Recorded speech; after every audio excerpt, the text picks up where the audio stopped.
Good afternoon, students. So, this is Rachna Rai Sharma, Assistant Professor, Community Health Nursing in Metro College of Nursing. So, continuing with our previous three lectures in epidemiology, in previous three lectures, we have discussed about epidemiology, its concept, components, principles, uses, role of nurse and uses in nursing profession. Then we discussed about some terminologies, theories, natural history of disease transmission, and then we discussed about types of epidemiology. Now today we will discuss about tools of measurement in epidemiology. So this lecture is basically for GNM first year students. So this is the types of epidemiology we discussed in last lecture were only superficial. The further discussion is not required for GNM first year students. So जैसे कि आप कोई भी measurement करते हैं, आप कोई length को अगर आपने मेज़र करना है तो आप स्केल यूज़ करेंगे या आप इंच टेप यूज़ करेंगे, ठीक है। आपको टेम्परेचर मेज़र करना है तो आप थर्मोमीटर यूज़ करेंगे। तो उसी तरीके से एपिडेमियोलॉजी में भी कुछ टूल्स होते हैं, ठीक है। थर्मोमीटर जैसे आपका टूल हो गया, आपको टेम्परेचर मेज़र करना है उससे। तो उसी तरीके से एपिडेमियोलॉजी में भी जो इवेंट्स होते हैं, हेल्थ इवेंट्स लाइक मोर्टेलिटी हो गई, मॉर्बिडिटी हो गई, डिसेबिलिटी हो गई, इनको मेज़र करने के लिए भी कुछ टूल्स बनाए गए हैं। उनको कहते हैं हम tools of measurement in epidemiology. सबसे पहले हम देखेंगे मेज़रमेंट ऑफ मोर्टेलिटी क्या होता है। बेसिकली हम तीन जो है टूल्स यूज़ करते हैं for the measurement of mortality, that is rate, ratio and proportion. Apart from that, there is also two tools, relative risk and odds ratio. We will discuss them also. तो सबसे पहले हम देखते हैं कि rate क्या होता है। रेट होता है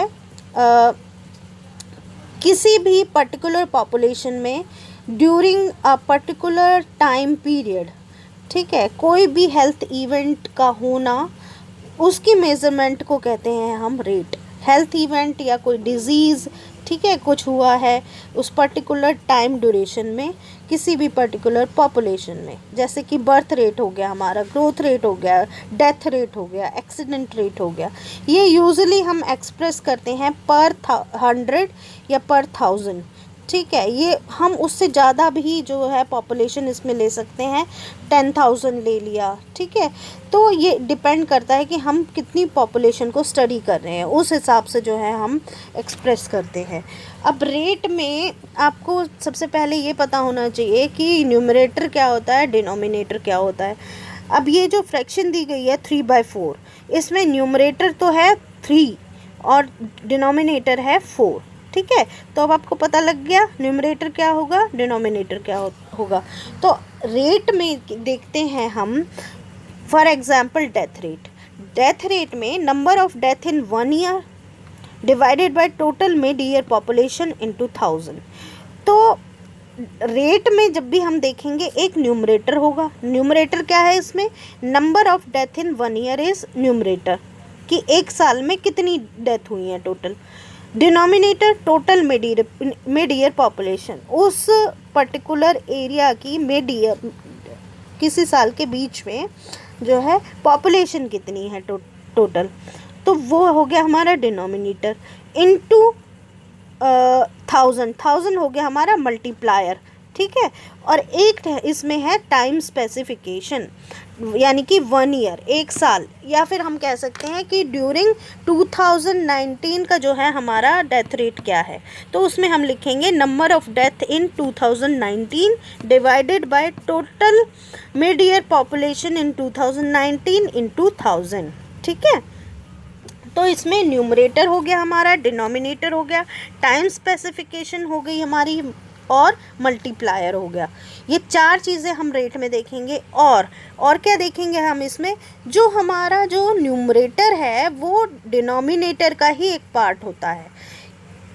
हमने जो पॉपुलेशन ली है उसी में से तो डेथ हुई है, ठीक है, नंबर ऑफ डेथ हुई। हमने अब ये तो नहीं कहा कि इनमें से कितने जो है फीमेल्स की डेथ हुई, या कितने बच्चों की डेथ हुई, या कितने जो है मेल्स की डेथ हुई, या कितने जो है 20 से 25 साल के लोगों की डेथ हुई, या कितने जो है ओल्ड एज पीपल की डेथ हुई। हमने ये नहीं कहा, हमने पूरी पॉपुलेशन में से जितनी भी डेथ हुई हैं, चाहे वो छोटा बच्चा है, इन्फेंट है, अंडर 5 है, न्यूनेट है, चाहे वो स्कूल गोइंग है, ठीक है, चाहे वो कोई अडोलेसेंट गर्ल है, या कोई अडल्ट है, या कोई यंग जो है ओल्ड एज है, मेल है, फीमेल है, सारे हम इसमें इंक्लूड कर रहे हैं। तो ये उस पॉपुलेशन का ही पार्ट हो गया नंबर ऑफ डेथ जो हुई है, ठीक है। तो numerator is a part of denominator, always remember this. Rate में ये चीज़ इम्पॉर्टेंट होती है। अब जो रेट होता है और रेशो होता है, ठीक है, रेट में तो जो न्यूमरेटर है वो डिनोमिनेटर का पार्ट होगा, लेकिन रेशो में न्यूमरेटर जो है डिनोमिनेटर का पार्ट नहीं होगा। प्रोपोर्शन में भी न्यूमरेटर जो है डिनोमिनेटर का पार्ट होगा। अब रेट और प्रोपोर्शन में सिमिलैरिटी क्या है कि दोनों में ही जो है न्यूमरेटर डिनोमिनेटर का पार्ट होता है, और उसमें जो है देखिए रेट दोनों में ही, मल्टीप्लायर भी दोनों में होगा। मल्टीप्लायर में डिफरेंस क्या है कि इसमें हम 100 भी ले सकते हैं, 1000 भी, 10,000 भी। प्रोपोर्शन में हम सिर्फ 100 से मल्टीप्लाई करते हैं, ठीक है, उसमें हम परसेंटेज निकालते हैं बस। अब रेट में टाइम स्पेसिफिकेशन होगी, लेकिन प्रोपोर्शन में टाइम स्पेसिफिकेशन नहीं होती है, ठीक है। तो ये डिफरेंस है रेट और प्रोपोर्शन में, ठीक है। अब रेट और रेशो में क्या डिफरेंस है? रेट और रेशो में डिफरेंस ये है कि उसमें जो है न्यूमरेटर है वो डिनोमिनेटर का पार्ट नहीं होता है, ठीक है। ये डिफरेंस है रेट और रेशो में। Multiplier will be the same, 100 भी, 1000 भी, 10,000 भी, कुछ भी ले सकते हैं हम, ठीक है।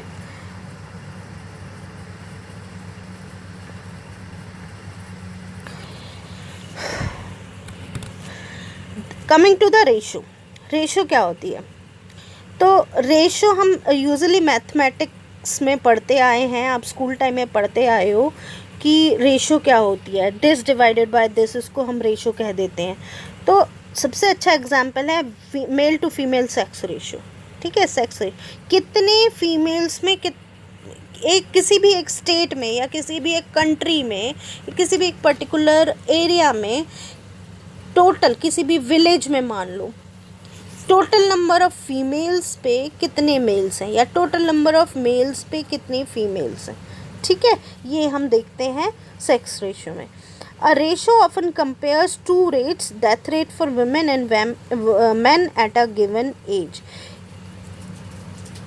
20 से 25 साल की एज में कितने विमेन की डेथ हुई और कितने मेन की डेथ हुई, उनका डेथ रेट कंपेयर करने के लिए जो है हम रेशो देखते हैं।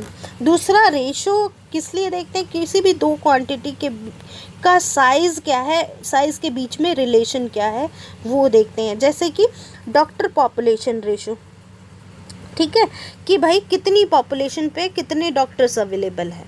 आप अपना एग्जाम्पल देख लीजिए कि teacher student ratio in metro college of nursing, ठीक है, कि कितने स्टूडेंट्स को पढ़ाने के लिए कितनी टीचर्स अवेलेबल है, ठीक है।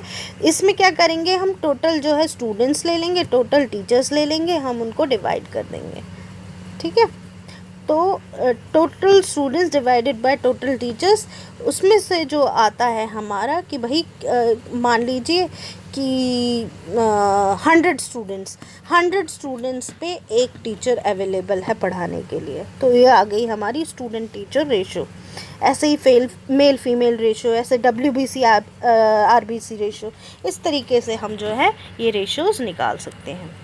उसके बाद आता है हमारा प्रोपोर्शन। प्रोपोर्शन मैंने पहले भी बताया था, इसमें एक न्यूमरेटर होता है, डिनोमिनेटर होता है, एक मल्टीप्लायर होता है। मल्टीप्लायर हमेशा 100 होगा इसमें, और न्यूमरेटर जो है डिनोमिनेटर का ही पार्ट होगा, लेकिन इसमें कोई भी टाइम फैक्टर नहीं होता है।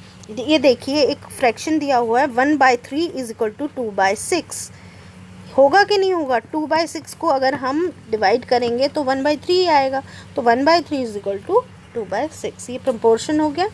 दिस इज ऑल्सो रिलेशन और magnitude between two quantities. A numerator is always a part of denominator and expressed as percentage.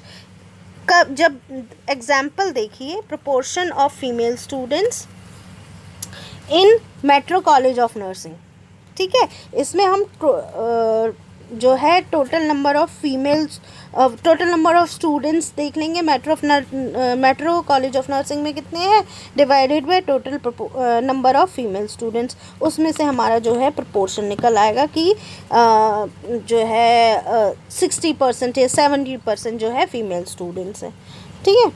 ऐसे ही किसी भी कोई भी हेल्थ क्लिनिक है, कोई भी जो है हॉस्पिटल है, या कोई भी पीएचसी है, कोई भी सीएचसी है, उसमें हम देखेंगे कि total number of registered antenatal mother, postnatal mother कितनी है, उनमें से अनीमिक मदर्स का प्रोपोर्शन कितना है, ठीक है, उनमें से कितनी मदर्स को अनीमिया है।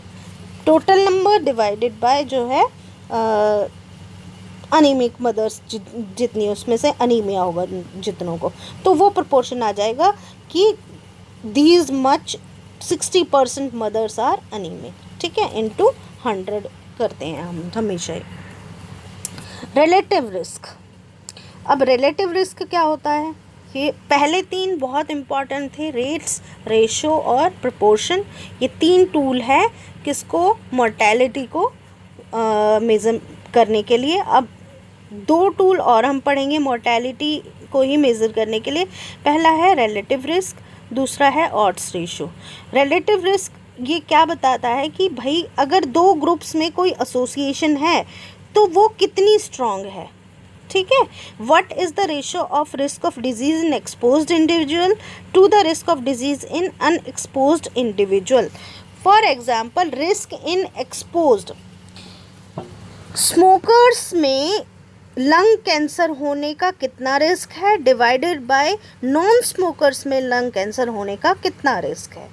Exposed, they are exposed to smoking, and unexposed, they are not exposed to smoking. तो risk in expose in developing any disease divided by risk in unexposed in developing any disease, ठीक है, उसको उसकी ratio से हम निकालते हैं relative risk. अब ये किसी भी 2 ग्रुप्स के रिस्क को कंपेयर करने के लिए यूज़ होता है, ठीक है। तो रिलेटिव रिस्क कभी भी 0 से 1 के बीच में नहीं आता है, ये हमेशा याद रखना। तो एक एग्जाम्पल लेके हम इसे समझते हैं कि ओवरवेट मेल के कंपैरिजन में नॉन ओवरवेट मेल को हार्ट डिजीज़ होने के कितने चांसेस हैं, या नॉन ओवरवेट मेल के कंपैरिजन में ओवरवेट मेल को हार्ट डिजीज़ होने के कितना रिस्क है, ठीक है। फॉर एग्जांपल ये निकल आता है हमारा 1.9, ठीक है, कि भाई जो ओवरवेट नहीं है उनके बजाय जो ओवरवेट हैं उनको हार्ट डिजीज़ होने के कितने ज़्यादा रिस्क है, तो वो निकल आता है हमारा फॉर एग्जांपल 1.9। तो हम क्या कहेंगे इस स्टडी पे बेस्ड, क्या कंक्लूज़न निकलेगा हमारा कि जो ओवरवेट मैन हैं they are 1.9 times more likely to suffer from heart disease than non overweight man. जो जिनका वज़न बढ़ा हुआ है उनको, जिनका वज़न नहीं बढ़ा हुआ उनसे 1.9 टाइम्स, 1.9 गुना ज़्यादा रिस्क है कोई भी हार्ट डिजीज़ होने का। इसका मतलब ये है, ठीक है। ऐसे ही हम स्मोकिंग का देख लेते हैं कि जो स्मोक करते हैं उनको जो नहीं स्मोक करते हैं उनसे कितने ज़्यादा रिस्क है हार्ट डिजीज़ होने का। फॉर एग्ज़ाम्पल ये 1.63 निकल आता है, ठीक है। तो हम क्या बोलेंगे कि smokers are 1.63 more likely to suffer from heart disease than non-smokers, ठीक है। तो ये हो गया हमारा रिलेटिव रिस्क। अब एक रिलेटिव रिस्क को हम एक टेबल से समझते हैं कि कैसे हम इसको जो है कैलकुलेट करेंगे, ठीक है। फैक्टर्स क्या हैं? फैक्टर्स क्या हैं?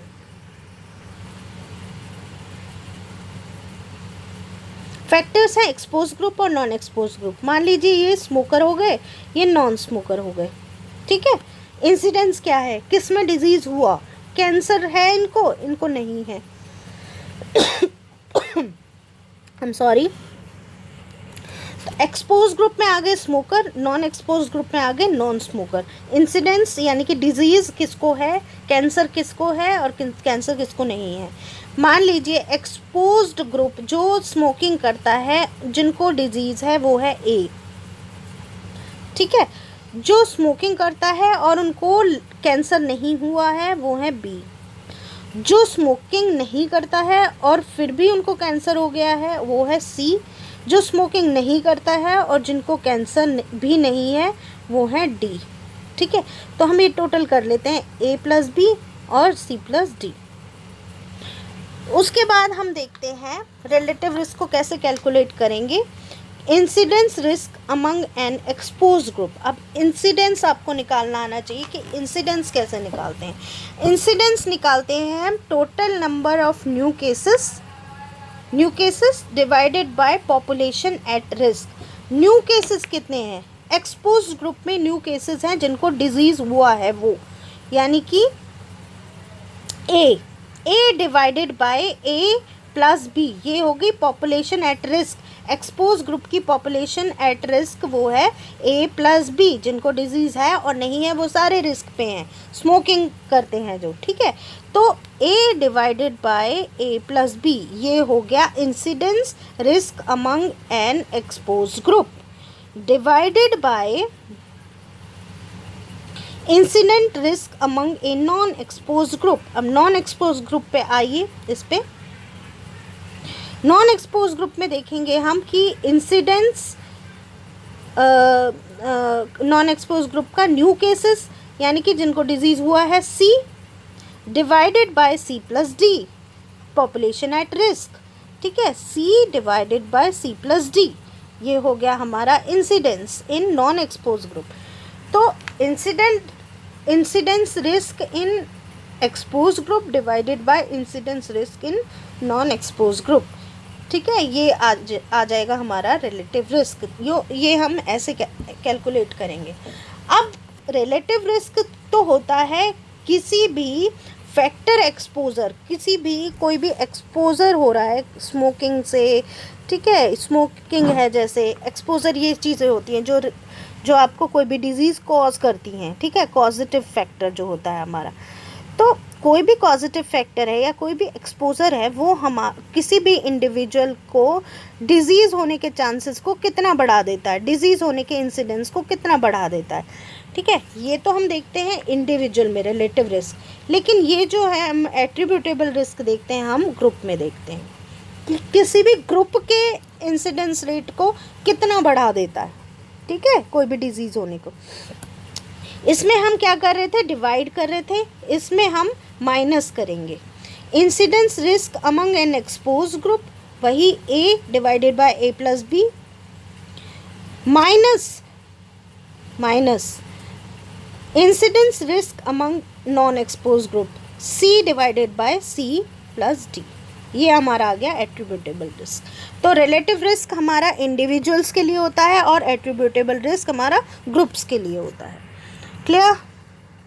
उसके बाद है ऑड्स। ऑड्स क्या होते हैं कि भाई किसी भी हॉस्पिटल में एक दिन में मान लीजिए 100 डिलीवरी होती हैं, 100 बर्थ्स होते हैं, ठीक है, उनमें से 51% जो है बॉयज़ होते हैं, 49% गर्ल्स होती हैं। तो 51 divided by 49 is equal to 1.04। तो odds of a delivery being a boy is 1.04। अगर हम इसको गर्ल्स के लिए निकालते कि odds of a delivery being a girl, तो 49 डिवाइडेड बाय 51 होता। ओके, तो सिंपलर टर्म्स में अगर हम देखें तो number of events divided by number of non events, उसमें हम ये देख रहे हैं कि 100 बर्थ में से प्रोबेबिलिटी क्या है बॉयज़ की जो है पैदा होने की। ठीक है, तो द ऑड्स वो निकल के आता है number of events divided by number of non events. तो ऑड्स को हम कैसे कैलकुलेट करते हैं, ऑड्स रेशो को? Odds ratio is ratio between odds of exposure divided by odds of non exposure, यानी कि odds of smokers divided by odds of non smokers. ये हम एग्जांपल ले सकते हैं, जैसे कि इसको हम कैलकुलेट करते हैं इस तरीके से।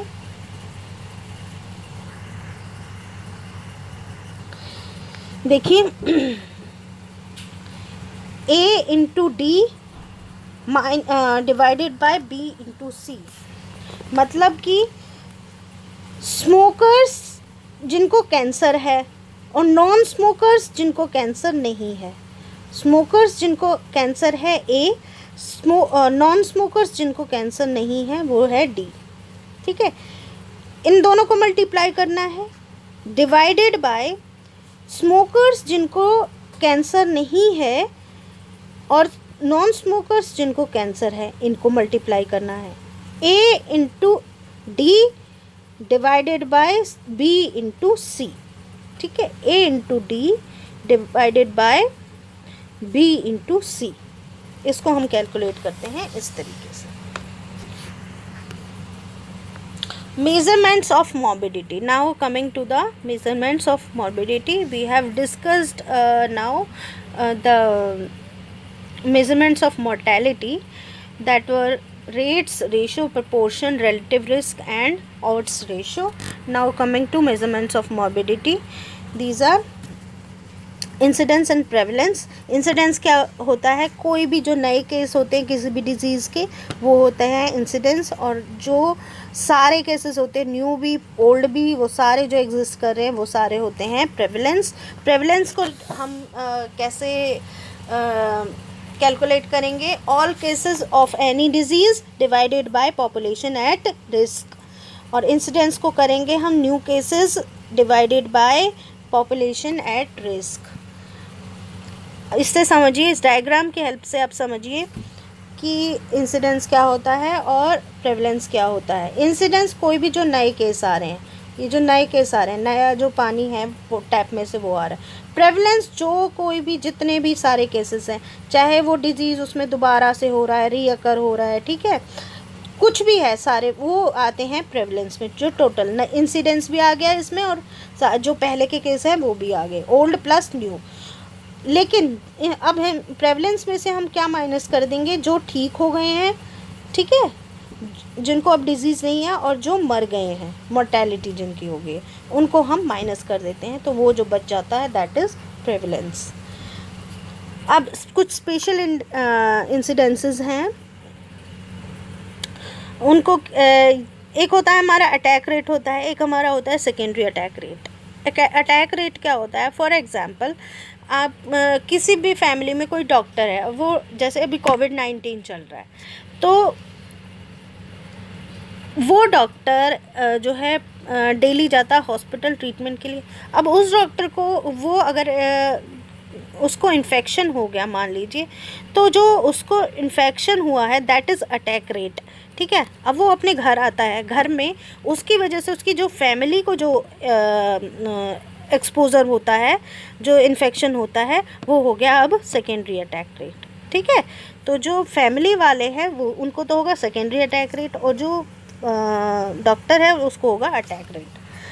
उसके बाद आते हैं पॉइंट प्रेवलेंस। पॉइंट प्रेवलेंस क्या होता है? पीरियड प्रेवलेंस क्या होता है? प्रेवलेंस दो टाइप के होते हैं, पॉइंट प्रेवलेंस और पीरियड प्रेवलेंस। पॉइंट प्रेवलेंस होता है किसी भी पर्टिकुलर टाइम पे कोई भी जो है डिज़ीज़ के केसेस टोटल कितने थे, ठीक है। फॉर एग्जांपल हम देख लेते हैं 1 अप्रैल 2020 को टीबी के केसेस कितने थे। तो टोटल केसेस अब तक के जो है वो 4% टीबी केसेस जो है, मान लीजिए एग्जाम्पल है ये, ठीक है, उतने थे। और पीरियड प्रेवलेंस क्या होता है, किसी भी पर्टिकुलर टाइम पीरियड में जो है कितने किसी भी पर्टिकुलर डिजीज़ के केसेस थे, ठीक है। For example in 2019 what is the prevalence of this cancer, ठीक है, कि कैंसर के केसेस जो है एक साल में 2019 में कितने थे हमारे पास। तो ये हो गया हमारा पीरियड प्रेवलेंस, ठीक है। अब उसके बाद देखते हैं हम कुछ इंडिकेटर्स होते हैं मोर्टेलिटी के, ठीक है। ये जो हमने पढ़े थे वो थे टूल्स जिनकी हेल्प से हम मेज़रमेंट करते हैं। अब इंडिकेटर्स क्या है, मोर्टेलिटी इंडिकेटर्स क्या होते हैं, वो हेल्थ इंडिकेटर्स होते हैं जो हमें बताते हैं कि भाई कि क्या जो है एपिडेमिक, क्या जो है हमारी पर्टिकुलर कम्युनिटी में मोर्टेलिटी रेट क्या है, ठीक है। ये हमारे इंडिकेटर्स हैं, इनकी हेल्प से हमें पता लगता है। जैसे हो गया crude death rate, maternal mortality rate, infant, जो एक जो है पर्टिकुलर जो है क्वांटिटी देते हैं हमें कि क्या मेजरमेंट्स आई हैं, ठीक है। तो specific death rate, case fatality rate, proportional mortality rate, survival rate. तो ये कुछ एग्जाम्पल्स हैं, और भी होते हैं, ठीक है। तो हम इनको थोड़ा सा डिस्कस कर लेते हैं। सबसे पहले है crude death rate. Crude death rate क्या होता है कि जितनी भी एक साल में टोटल नंबर ऑफ डेथ हुई है, चाहे कोई भी रीज़न है, कोई भी कॉज है, divided by mid year population of that year into 1000, ठीक है। ये हो गया हमारा क्रूड डेथ रेट। उसके बाद आता है maternal mortality rate. Maternal mortality rate पढ़ने से पहले हमें ये पता होना चाहिए कि मैटरनल डेथ हम कहते किसको हैं। तो according to WHO maternal death is defined as कोई भी जो डेथ हुई है किसी भी विमेन की जब वो प्रेग्नेंट थी या उसकी डिलीवरी के 42 डेज़ के अंदर अंदर, ठीक है, को चाहे वो कितनी भी लंबी ड्यूरेशन या site of pregnancy, irrespective of the duration and site of pregnancy, ठीक है, from any cause related to or aggravated by the pregnancy. उसका जो कॉज है डेथ का वो जो है प्रेगनेंसी से रिलेटेड ही होना चाहिए, ठीक है। और ये प्रेगनेंसी या उसके मैनेजमेंट से रिलेटेड जो है कोई भी कॉज हो, कोई एक्सीडेंटल और इंसिडेंटल कॉजेज़ हम इसमें नहीं लेते हैं, ठीक है। तो वो जो डेथ होती है उसको कहते हैं हम मैटरनल डेथ। किसी भी विमेन की डेथ होना ड्यूरिंग प्रेगनेंसी या प्रेगनेंसी के टर्मिनेट होने के या फिर प्रेगनेंसी के जो है आपके डिलीवरी होने के 42 डेज़ के अंदर अंदर किसी भी कॉज जो कि प्रेगनेंसी और उसकी मैनेजमेंट से रिलेटेड हो, ठीक है, उसकी वजह से जो डेथ होती है उसको कहते हैं हम मैटरनल डेथ। लेकिन अब हम इसमें एक्सीडेंटल या इंसिडेंटल कॉजेज़ इंक्लूड नहीं करते हैं। मैटरनल मोर्टेलिटी रेट जो है हम वो कैसे कैलकुलेट करते हैं, total number of female death, ठीक है, due to complication of pregnancy, child birth और within 42 days of delivery from puerperal causes. Puerperal causes होते हैं हमारे पोस्टपार्टम जो है कॉजेज़ है डेथ के, ठीक है। तो in an area during a given year, किसी भी पर्टिकुलर एरिया में किसी भी पर्टिकुलर साल में कितनी टोटल फीमेल्स की डेथ हुई हैं due to complication of pregnancy, due to complication of child birth, due to any puerperal causes within 42 days of delivery, ठीक है, divided by total number of live birth in the same area और same year. उस particular area में particular year में कितने total live births हुए हैं into 1000, ठीक है। इसको हम ऐसे कैलकुलेट करते हैं। उसके बाद आता है infant mortality rate. Infant mortality rate होता है number of death of children less than 1 year of age in a year.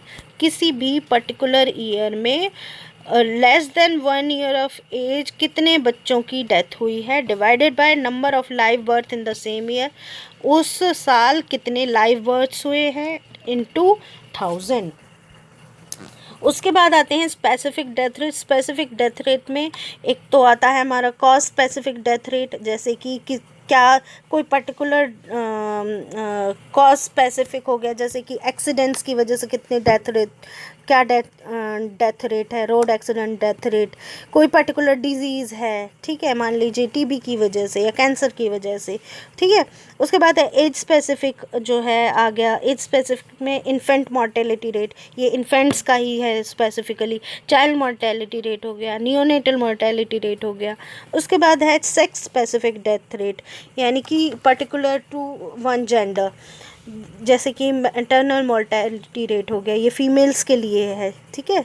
उसके बाद है पीरियड स्पेसिफिक डेथ रेट, जैसे कि मई में कितना डेथ था किसी पर्टिकुलर पीरियड में, टाइम में, ठीक है। तो ये स्पेसिफिक डेथ रेट आ गए। उसके बाद है हमारे case fatality rate. Case fatality rate क्या होते हैं कि भाई किसी भी पर्टिकुलर डिजीज़ से कितनी डेथ हुई हैं, ठीक है, ड्यूरिंग एनी एपिडेमिक, या killing power of disease particularly acute disease, ठीक है।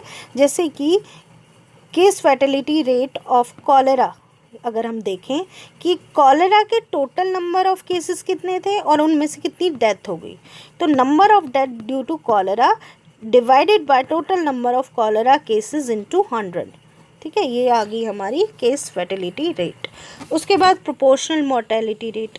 प्रोपोर्शनल मोर्टेलिटी रेट में हम देखते हैं कि टोटल नंबर ऑफ डेथ में से कितनी पर्टिकुलर जो है कॉज की वजह से डेथ हुई है।